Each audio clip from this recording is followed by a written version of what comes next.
حد قال عليكي صفرة قبل كده؟ لا بصراحة مش عارفه، هي ممكن تكون هي اللي قالت كده، ممكن. بتجيب اللي هي فيها شخص فيا. بعينه يعني. أيوة. مركز معاه، واضح ان انت يعني ما فيش غيرها قرفك. عرفت ازاي يعني ان هي قالت عليكي صفرة؟ لا هي ساعات بتقول من تحت لتحت كده وبيبان عليها يعني، وبترمي كلام بقى، فانا بفهم وبعرف يعني. ايه اللي حصل بقى عشان اختك تقولك انت صفرة يعني؟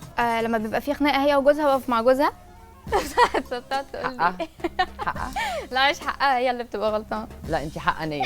مبسوطة بيكي قوي. انت صفرة ازاي منين؟ بتتكلم عليا مع الناس اللي عارفيني، انت بتتكلم عليا مع حد انت اللي عارفاه مش انا اللي عارفاه، بيجوا يقولوا لي.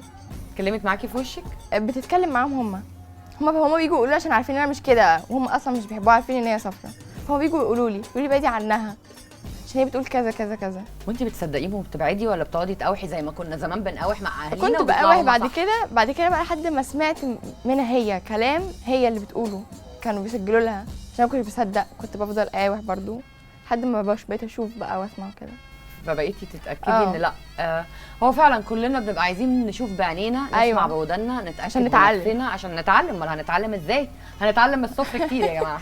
والصفرة دي بتقولك كده ليه؟ عشان هي اللي صفرا يعني. عشان غيرانه. ايوه طبعا. تعالي برضو اشربي بيبسي.